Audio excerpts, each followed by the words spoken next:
Buenas tardes, por favor, pueden registrar apellido paterno, materno y nombre. Asignatura, oferta turística internacional.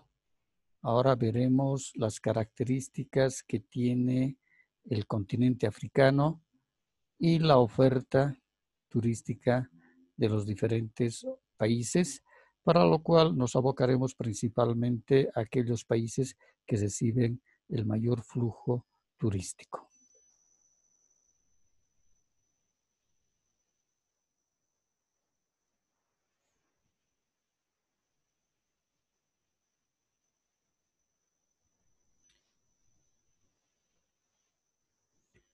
Bien, vamos a ver de qué la historia del continente africano es únicamente comparable con la de Asia,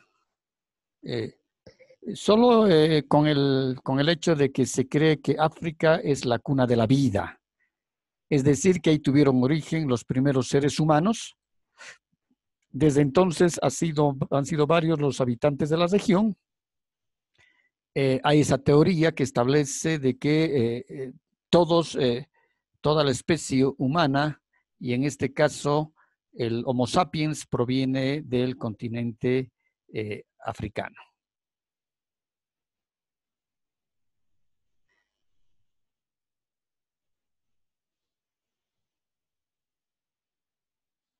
No está pudiendo entrar Fernando. Y ahora sí. Esto determina de que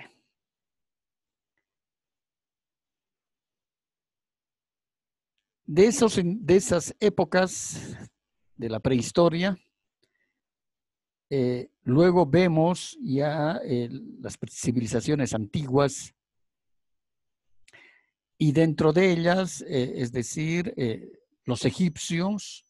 No nos olvidemos de que la mayor parte del territorio de Egipto corresponde al continente africano, y solamente una pequeña punta que está al noreste corresponde al continente asiático, ¿no?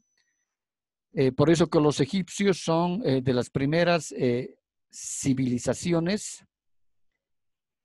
Luego tenemos los fenicios, ¿no? Los romanos, los árabes, que ya, es decir, y decimos en este caso fenicios, cartaginenses, romanos, porque ellos ya ingresan al continente africano. Durante esas épocas, la importancia de África era meramente con fines comerciales. El comercio del oro, el marfil y también, en este caso, los diamantes. Y también el marfil, que proviene de animales salvajes, era una fuerte entrada de dinero.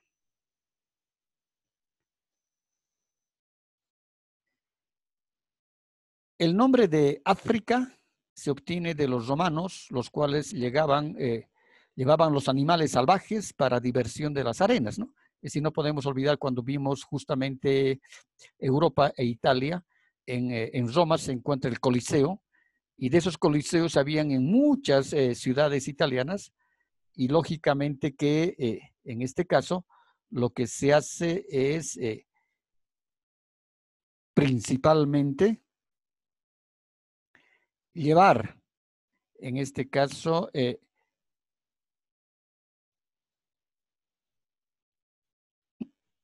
llevar animales feroces, como son los leones, los tigres, pumas, etcétera, para que puedan ser parte de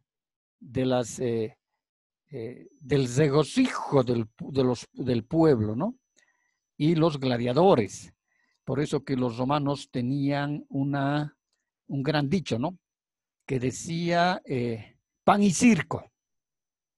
Mientras al pueblo se dé pan y se dé diversión, entonces se puede someter al pueblo y se puede dominar al pueblo.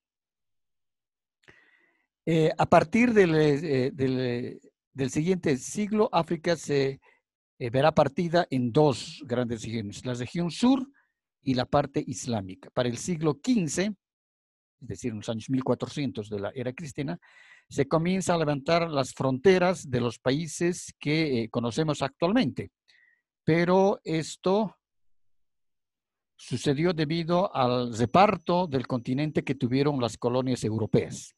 Es decir, alemanes, holandeses, belgas, españoles, italianos, ingleses, portugueses, etcétera, hacen de Europa también y forman parte de su colonia. Durante el siglo XIX se hacía más evidente la influencia de los países occidentales en el continente africano. Después de la Segunda Guerra Mundial, únicamente 4 países eran independientes en África: Etiopía, Libia, Egipto y Sudáfrica. Vale la pena mencionar que Etiopía es la única nación africana que nunca fue colonizada por los europeos. Y también vale la pena de que veamos acá, por ejemplo, Sudáfrica. Sudáfrica se caracteriza por ser un país, el país más desarrollado, ¿no? Más desarrollado económicamente de todo el continente africano. Y eso se debe fundamentalmente a que gran parte de su economía, lógicamente, tiene muchos recursos auríferos, tiene oro, tiene también productos de exportación, productos agrícolas, y se ha creado de alguna manera también un tipo de una industrialización en maquinaria pesada, etcétera, y eso ha sido por la influencia de los ingleses, porque en este caso Sudáfrica ha sido colonia y una de las últimas colonias que ha tenido el Imperio Británico.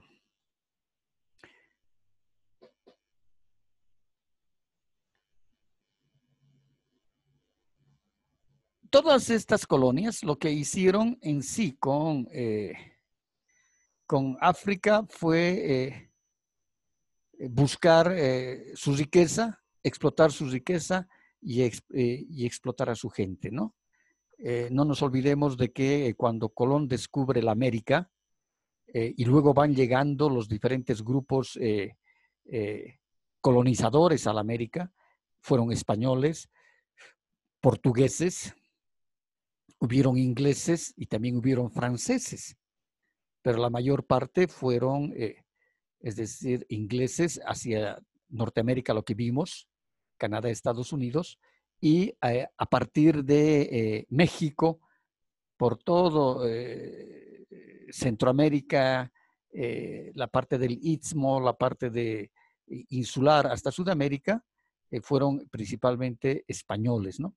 Y en Sudamérica tenemos españoles que fueron los colonizadores y portugueses donde hoy se asentaron lo que es el Brasil, que la mayor parte es raza, es decir, son colonias, fue colonia portuguesa. Pero para poder explotar, decíamos, todas esas fértiles tierras sudamericanas, como no había grupos originarios o étnicos muy grandes, exceptuando cuando vimos en el caso de México, desde la parte de México hacia abajo, los mayas, los aztecas, los cholchecas, los tintecas, los mexicanos, etcétera, y en la parte de Sudamérica, que veíamos a los grupos, a las culturas incas y preincas, después no hubo más, ¿no? Entonces necesitaban mano de obra. Y es por eso que los europeos recurren en este caso, a la esclavitud, ¿no? Como un sistema de mano de obra gratuita y empiezan es decir, recolectando esclavos en el continente africano. Y estos esclavos son llevados a Sudamérica, ¿no? Durante toda la época de la colonia. Y eso, es decir, la esclavitud ha sido hasta los años 1800 ¿no? Y que recién logran la raza negra, es decir, su libertad y dejan de ser esclavos. Y hasta ahora seguimos viendo esos problemas, por ejemplo, como escuchamos, oímos, vemos, leemos en las redes sociales, en la televisión, los grandes problemas raciales que tiene Estados Unidos, ¿no? Y fundamentalmente contra los negros y los latinoamericanos, la raza blancoide, ¿no? En este caso, los descendientes de los ingleses. Perdón, Luis Alejandro decía algo. Me he equivocado, Liz, se va a disculpar. ¿Qué cosita se ha equivocado? Ha sido una falla, estaba ordenando mi celular. Ya, no hay problema. Entonces, hay mucha pena, ¿no? Porque el continente realmente fue diezmado. No le escucho nada. Es que debe estar mal su micrófono, porque yo lo tengo casi en mi garganta, mi micrófono. ¿El resto me escucha? Sí, normal. Ya ve, normal dice. No sé, de una de sus compañeras debe estar mal su audífono. Un poquito más acerque su oreja, por favor, al audífono. O se le ha caído su arete con el audífono.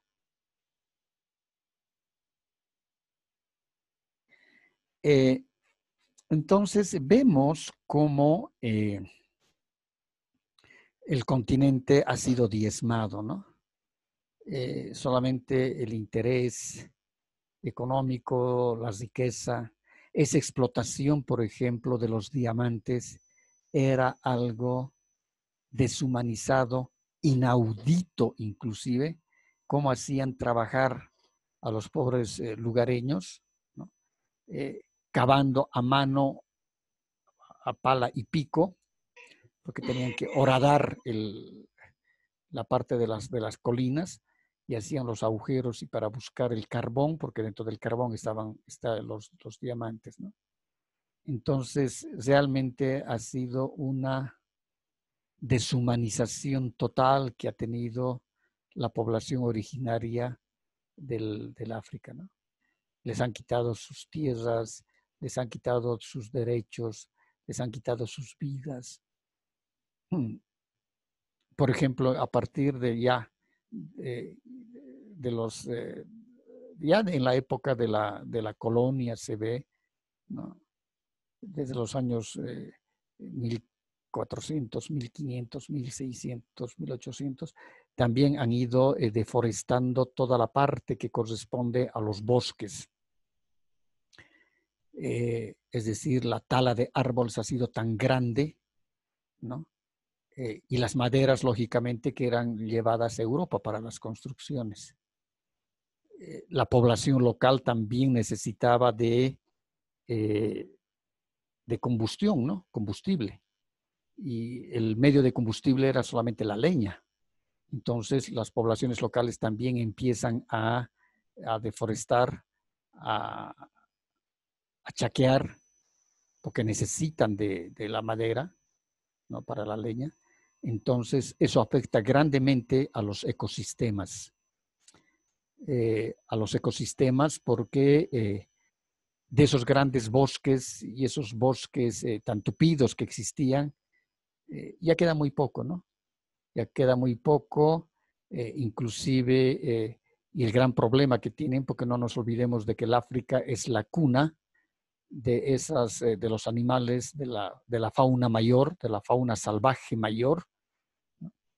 Y esos pobres animales tienen que deambular a veces cientos de kilómetros de un sector a otro sector para buscar los pastizales, ¿no? Y poderse alimentar, y lógicamente que los siguen los felinos para comérselos, ¿no?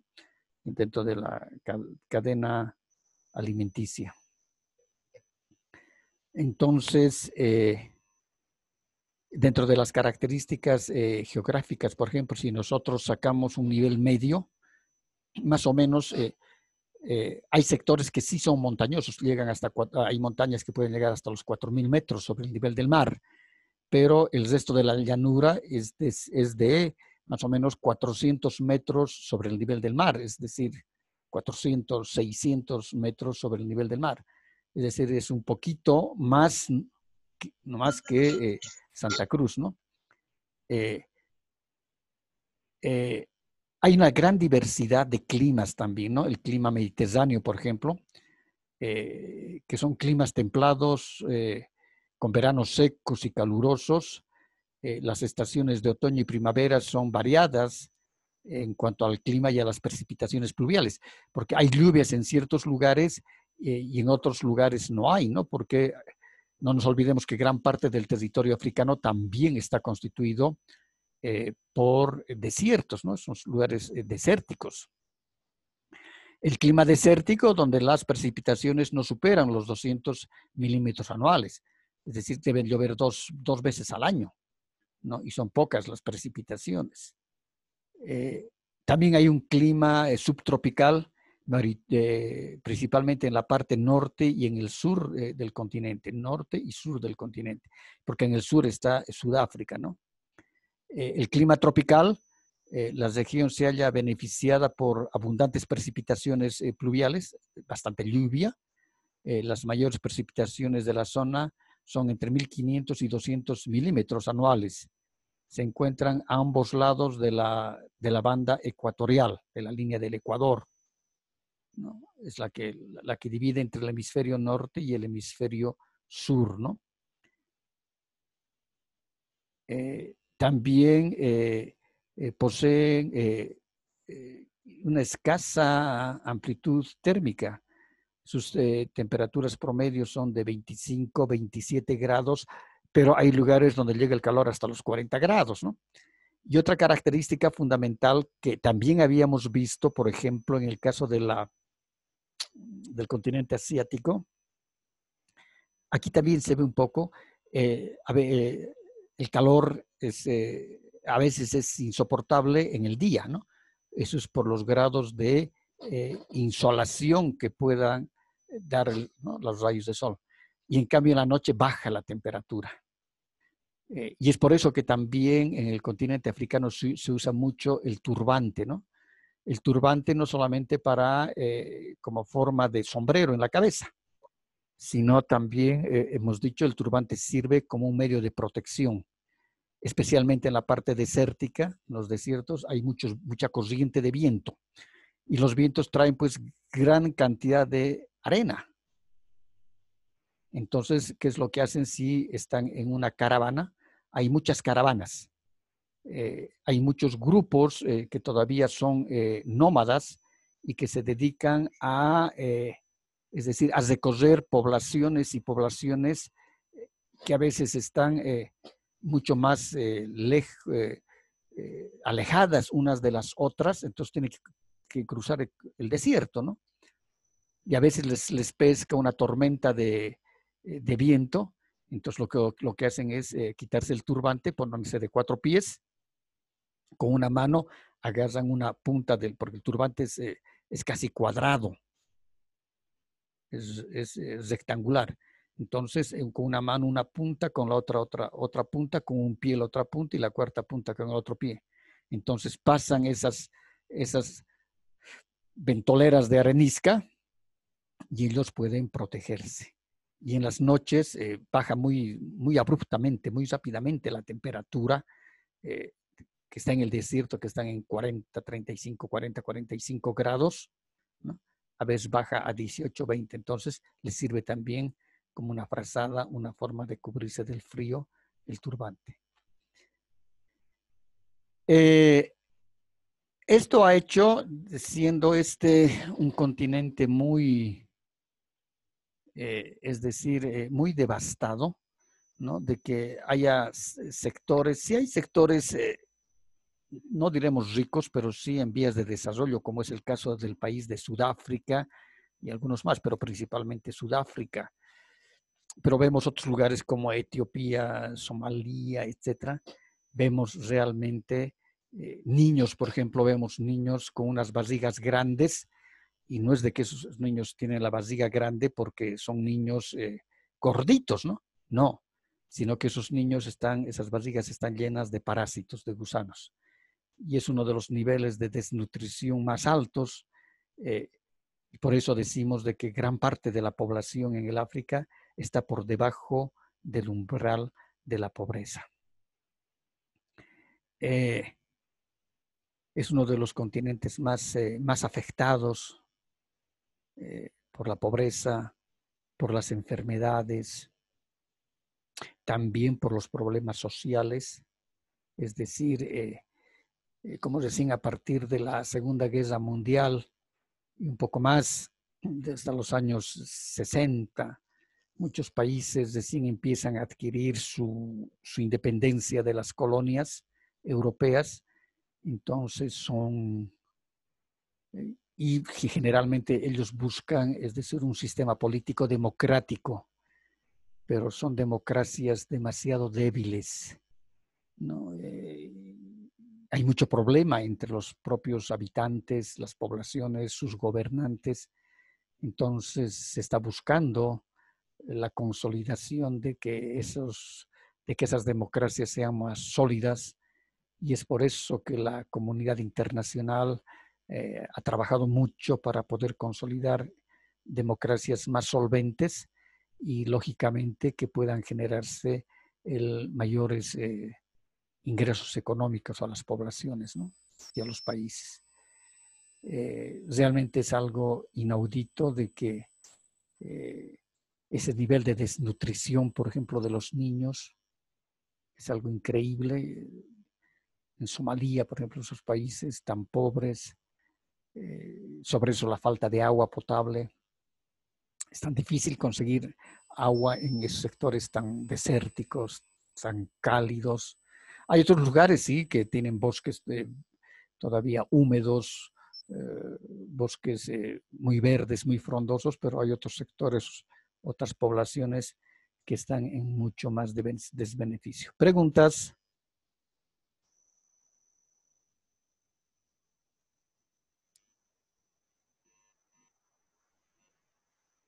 Preguntas.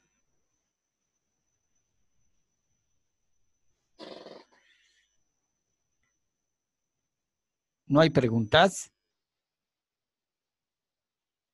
Julie, Luis, Pedro, Neida, Lorena, ¿no me escuchan? Se escucha, Alice. Preguntas.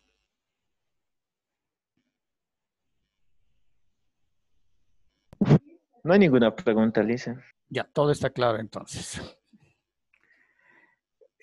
Por ejemplo, en relación a la fauna de África, encontramos dos zonas bien distintas, ¿no? La zona norte, donde predominan cabras, ovejas, camellos y animales de tipo doméstico. En cambio, en la zona sur del continente se encuentra lo que se llama el África subsahariana. Allí se encuentran animales exóticos y salvajes, elefantes, guepardos, búfalos, leones, hienas, avestruces, antílopes, hipopótamos, etc. Y ese es el sector donde mayormente se reúnen los animales, porque lógicamente también hay mayores pastizales, ¿no? Y hay mayores precipitaciones pluviales. En esta región, en la del sur, más o menos se establece que existen 1.300 especies de mamíferos, aves y reptiles. En relación a la flora africana, predominan arbustos, árboles, musgos. Se destaca la palma africana, por ejemplo, dentro de la zona cercana a las montañas de Camerún, esas palmas grandes. También en Angola se ha visto aquello. Angola tiene también una frondosa vegetación.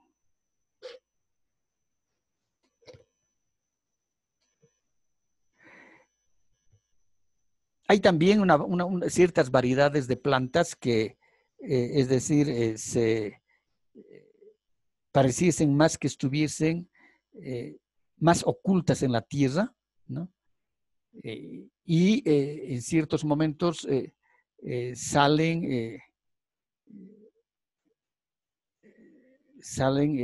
es decir, cavernículos, ¿no? Más o menos como si fueran unos tentáculos pequeñísimos, ¿no? Y se abren en la pradera, se abren, y es porque están buscando, las plantas están buscando insectos, son plantas tipo, lo que nosotros llamaríamos plantas carnívoras, ¿no? Están buscando insectos. Entonces pasan los insectos y se cierran esas tipo florcitas, ¿no? Entonces ahí ya capturan a sus víctimas, que son los insectos. Entonces, tiene maravillas, ¿no? Hay maravillas increíbles en el África, y su oferta turística está destinada principalmente a la oferta, es decir, de los safaris, porque a partir de los años 60 se van creando ya las áreas protegidas y las reservas, porque los animales estaban diezmándose, los animales grandes. Ahora no nos olvidemos de que a partir de los años 1400, 1300 y todos esos años restantes, los nobles europeos, la clase noble europea, viajaban hasta el África solamente por placer. Ese es un turismo de placer. Pero ellos viajaban con el rifle para el safari, ¿no? Y el safari consistía en matar a los animales por placer, es decir, salir de casa hasta matar a los animales, y de los animales no llevaban nada. Entonces era un placer que tenían, ¿no? Y sobre eso, hoy en día, por ejemplo, se aumenta también de que haya especies que ya están a veces casi llegando a la extinción, pero por eso que en las áreas protegidas se hace mucho trabajo para protegerlas. Por ejemplo, a los elefantes y a los rinocerontes les quitan los colmillos, porque de ahí sale justamente el marfil. Y el marfil casi es se hacen objetos, se hacen muchos adornos, se hacen mucha parte de engaste para la joyería, y que realmente a los animales los matan y solamente les cortan los colmillos, ¿no? Y eso también hace la población local para poder sobrevivir. Entonces, la oferta turística hoy en día está en base al safari fotográfico, es decir, el safari, el rifle se ha cambiado por la cámara fotográfica. Y hoy en día se oferta ese safari fotográfico, ¿no? También se ha visto de que hay una muy buena oferta turística, por ejemplo, para hacer desplazamientos en caravanas por el desierto, en camellos, ¿no? Hasta llegar a un oasis, porque las caravanas tradicionales que llevan mercancías, que son pueblos nómadas que desde hace miles de años han transitado ese desierto, entonces transitan llevando su mercancía para llegar a una ciudad y vender su mercancía, ¿no? Entonces, ahora se utiliza también ese tipo de caravanas, porque siguen existiendo la caravana para transporte de mercancías de los diferentes pueblos, pero ahora también se ha incorporado esas caravanas como parte de los tours. Entonces son caravanas a camello, y generalmente, es decir, es preferible que viajen montados en los camellos en la tardecita hasta la noche, porque en el día el sol es insoportable, hasta llegar a un oasis, y en los oasis sí hay los hoteles, y los oasis son lugares verdosos, hay bastante vegetación, pero eso es porque hay un ojo de agua, ¿no? Es decir, hay una fuente de agua, que puede ser un manantial, cualquier de las cosas. Entonces, ahí y desde hace miles de años, las poblaciones se han ido asentando para recibir justamente a los mercantes que están de paso para continuar y llegar a tus pueblos. ¿Alguna preguntita más? ¿Hay preguntas? ¿No hay preguntas? Bien, no habiendo preguntas, entonces nos vemos el día